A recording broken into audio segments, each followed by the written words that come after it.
Imagine for a second that you want to grow the most beautiful, vibrant tomato plant in your neighborhood. Okay. You go out, you buy the absolute best, most expensive seeds on the market. Right. Top tier stuff. Exactly, the top-tier fertilizer.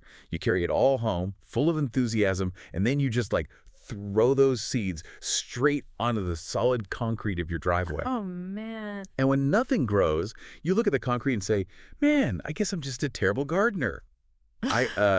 I clearly just lack the willpower to make these seeds grow. Well, I mean, it sounds completely absurd when you put it that way. Yeah. You wouldn't blame the seeds. And you certainly wouldn't internalize it as some personal or moral failing. Of course not. You would simply recognize that the environment, the concrete, is just fundamentally hostile to the growth you're actually trying to achieve. Welcome back to the deep dive. And, to all of you listening right now, that is exactly the premise we are exploring today. It's a big one. It really is. Yeah. We are unpacking a fascinating conversation between author Mel Robbins and James Clear. Right, the habit formation expert behind Atomic Habits. Exactly. And our mission today isn't to give you, like, another motivational speech telling you to just try harder or, find your grit. Yeah, we have enough of those. Right. Instead, we're looking at a radical reframing of human behavior. Because if you are struggling to change your life, you are not the problem. Your system, your concrete, essentially, is the problem. It really is a massive paradigm shift. Over the course of this deep dive, we're going to connect the dots between the incredibly mundane minutia of your daily life and your long-term ultimate life outcomes. I love that. Yeah. By the end of this discussion, the goal is for you to have a crystal clear understanding of exactly why your past attempts at building new habits or breaking bad ones might have stalled out. Right. And, more importantly, the exact mechanisms to fix it. Okay, let's unpack this, because to start, we really have to dismantle probably the biggest, heaviest misconception that we all carry around. And what's that? This idea that to achieve something great, we just need to set a bigger, better, shinier goal. Oh, yeah. Like we get a huge dopamine hit just from declaring a new goal. But the conversation makes a really striking observation about why that's a trap. Right. Which is that winners and losers actually have the exact same goals. It's the myth of the goal. I mean, we obsess over them because goals are focused on the result you want to achieve. They're about winning once. But systems, they're about the processes that lead to those results. Yeah. Systems are about winning repeatedly. Repeatedly, right. If you look at literally any competition, every single athlete competing at the Olympics has the goal of winning the gold medal. Yeah, of course. Every single candidate applying for a competitive job has the goal of getting the offer. Which is entirely counterintuitive, right? Yeah. We're conditioned to think the goal is what drives the winner. Exactly. But if the loser wants the exact same thing, the goal itself is essentially useless as a differentiator. That's spot on. If the goal is identical across the board, it cannot be the variable that dictates the outcome. Right. The goal doesn't make the difference. The system does. Wow.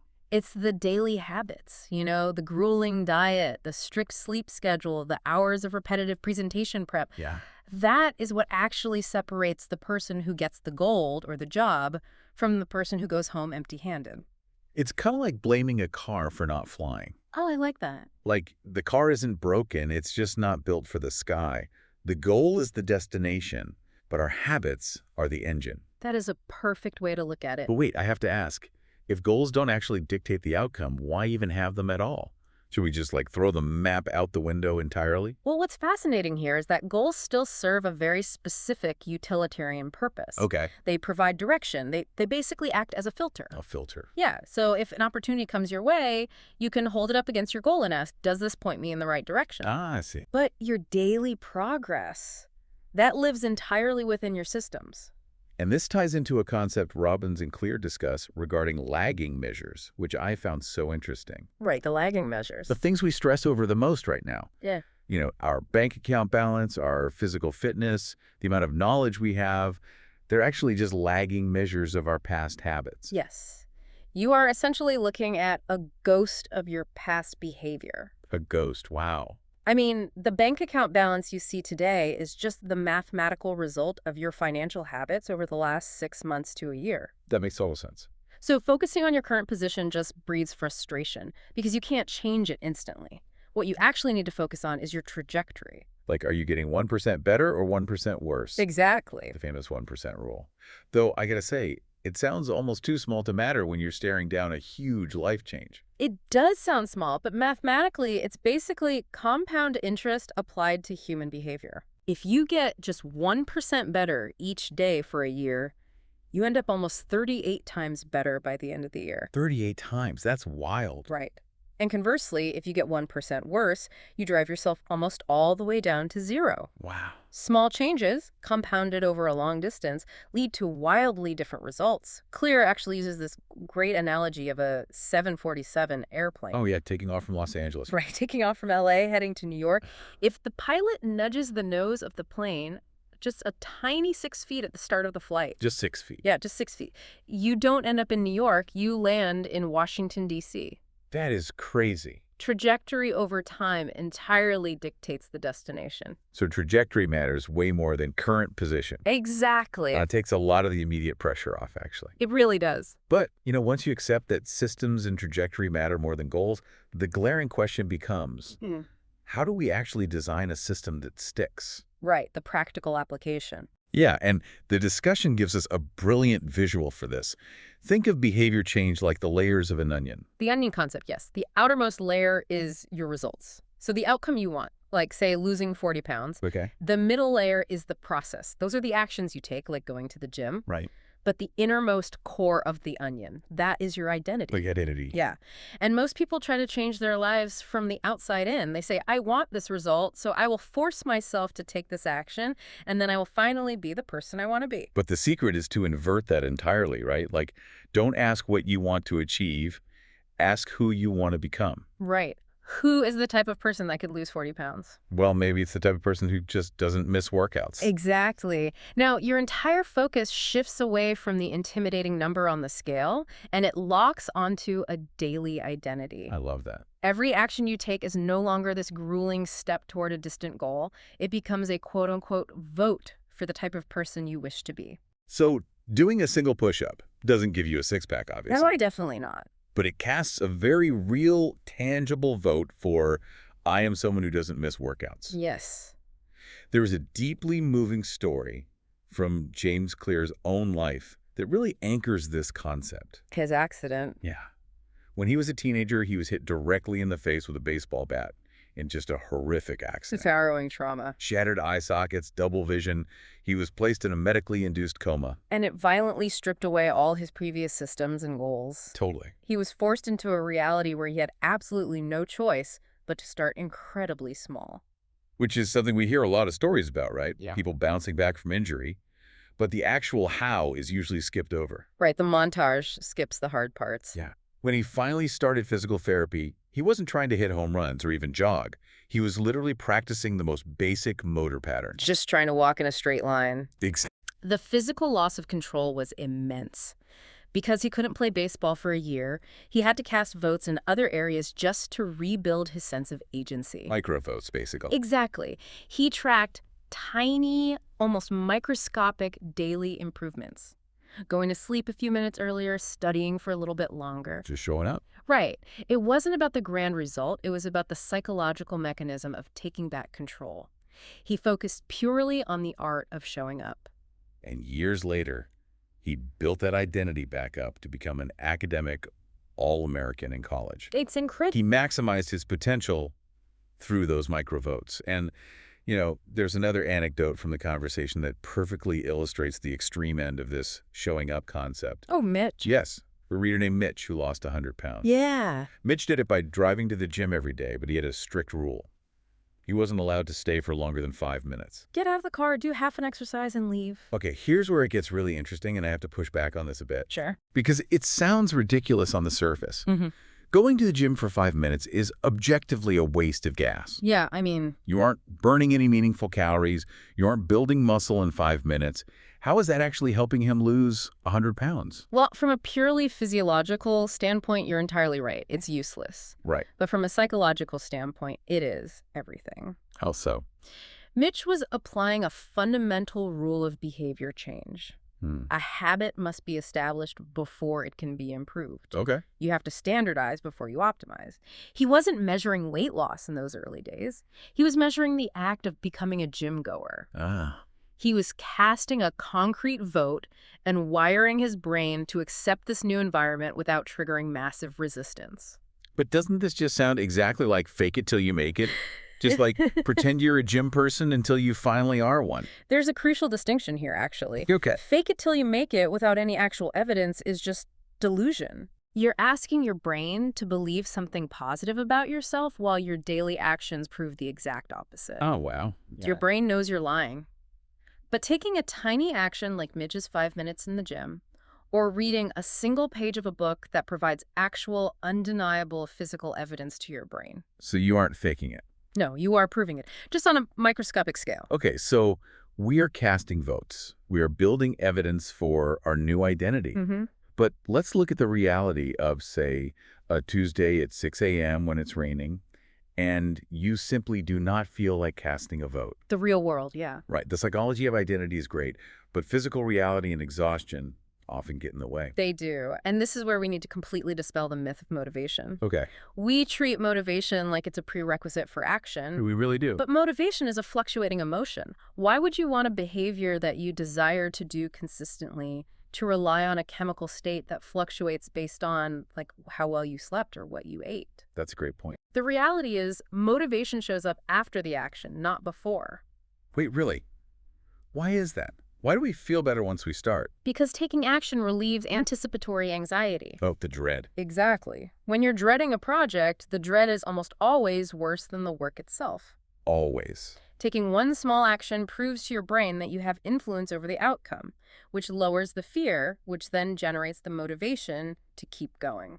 But getting to that first action is the bottleneck. It is. And to explain this, the conversation brings in a concept from chemistry, which is activation energy. Right. Activation energy is the minimum amount of energy required to start a chemical reaction. Like striking a match. Exactly. The friction and heat needed for that. Well, habits have psychological activation energy, too. Okay. If your goal is 100 push-ups a day and it's 9 p.m., the activation energy required to start that is massive. Oh, yeah. My brain calculates the effort and says, no thanks. Exactly. But if your goal is 10 push-ups, the activation energy is tiny. You can easily clear that hurdle. Which explains a trap I know I fall into constantly, which is motion versus action. Oh, this is a big one. Motion is a classic form of procrastination disguised as productivity. Disguised as productivity. Motion is spending 3 hours researching the best personal trainers in your area. Action is actually doing 5 squats in your living room. Motion feels like progress because you're busy. But it will never, ever produce the result you want. Only action does. We stay in motion simply because it delays the activation energy of actual work. That is so true. Yeah. And to combat this, Robbins and Clear discuss a brilliant tool, the failure premortem. I love this tool. It's so good. Before you even start a new habit, you run this exercise. You start incredibly optimistic, like, I'm going to start going to the gym every morning. Okay. Then you actively switch to a pessimistic mindset and ask, if this completely fails in 6 months, why did it fail? Because you're hunting for points of friction. Exactly. One example given was a person who realized they'd probably quit their new gym routine simply because the gym didn't have a water fountain. And they knew they'd constantly forget to bring a water bottle from home. It sounds so trivial. It does, but it's exactly the kind of minor friction that creates an excuse to derail a habit.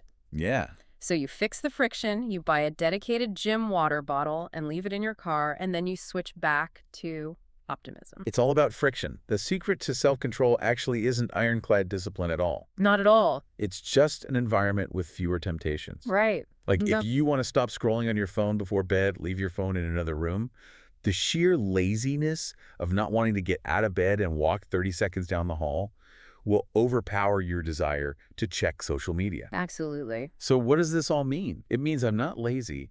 I'm just incredibly efficient at following the path of least resistance.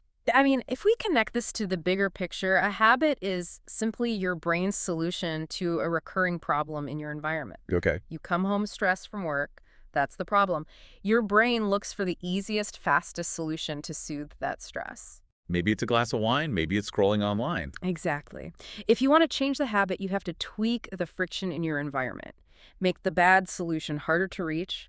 and the good solution easier to reach. And we have to talk about the ultimate environmental friction, which is other people. Oh, social groups. Yeah. We have this overpowering evolutionary need to belong. Well, for early humans, being cast out of the tribe meant certain death. Right. So we are biologically wired to conform to the group. If your neighbor mows their lawn every Saturday, you're highly likely to start mowing yours too, simply because you don't want to be the sloppy house on the street. That is so true. The desire to belong often overpowers the desire to improve. So if you want to elevate your habits, you need to place yourself in a group where your desired behavior is just the default standard. Okay, so if our environment is constantly pulling us toward the easiest dopamine hit, or toward whatever our neighbors are doing, how do we actually fight back on a practical level? We need tactics. Exactly. Let's open up the tactical playbook with strategies you all listening can deploy literally today. This tactical approach is really built on understanding the neurology of a habit. Okay. All habits go through a four-stage loop in the brain: cue, craving, response, and reward. Cue, craving, response, reward. Right. For example, a dark room is the cue. The craving is wanting to see. The response is flipping the switch. The reward is light. Very simple. Over time, your brain automates this loop. And to hack it, the discussion outlines the 4 laws of behavior change. Which are: make it obvious, make it attractive, make it easy, and make it satisfying. Precisely. If you want to exercise, make the cue obvious by laying out your gym clothes the night before. Makes sense. Make it attractive by choosing a workout you actually like doing. Make the response easy by scaling it down to a manageable time. Like a Mitch's 5 minutes. Right.